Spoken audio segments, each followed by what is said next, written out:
Lansko leto sem že bil na prireditvi, ko je bil Tomas Bach pokrovitelj ali pa Boter, pa se mi je zdelo mogoče, da je lepše narediti nek športni dogodek. Pa tudi ne nazadnje smo športniki, vsi skupaj, tudi mi, ki smo že malo starejši. Pa se mi zdi, da je zelo lepo uspelo. Morda bi bilo to tudi v prihodnosti kdaj za narediti, morda še kakšen drug šport. Moja naloga je bila, da jaz začnem tekmo, da imam začetni udarec in bilo mi je veliko čas pa veliko veselje. Čeprav sem bila malo nervozna, bolj kot pred tekmo, ko z žogo si nisva glih na ti, pa ne vem, kdaj je bila kakšna žoga okoli mene.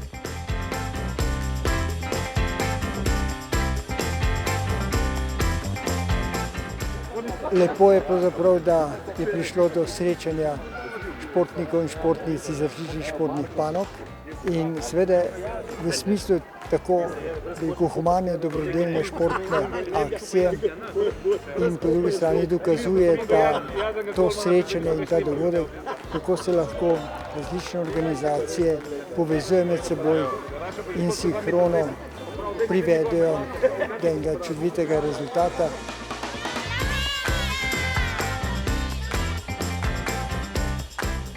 Moje nogometne izkušnje so lepe, od danes zvečer sploh. Bilo je lepo, lepa družba, izjemna imena za en krasen namen.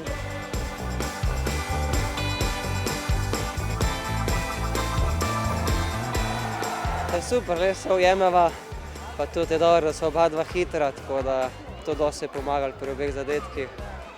Luka je zelo dobro asistiral, jaz sem se dobro postavil, tako da na koncu sta bila 2 gola, pa Luka 2 asistenci. Škoda na koncu malo zmanjkalo za zmago, ampak je bilo super.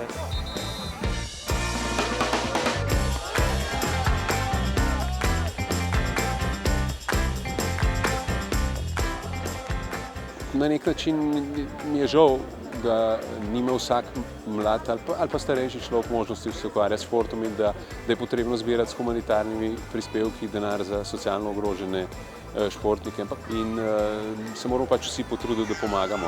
Mislim, da bi države nasplošno morale zagotoviti, da se ima vsak možnost ukvarjati s športom. Aleksander je pač postavil zelo visok nivo prireditve. In seveda on z temi poznanstvi, ki jih ima, pripeljati Luis Figo in še druge tekmovalce sem je izjemnega pomena za šport, za Slovenijo, za vse. In nekako sem razmišljala, da mi je zadal en tak cilj podoben, kot mi ga je zadala Lindsay, ko je dosegla 2000 točk v tisti sezoni in pol naslednjo sem jo hotela premagati. Tako da nek izziv je, absolutno, in bomo videli, kaj bo iz tega prišlo.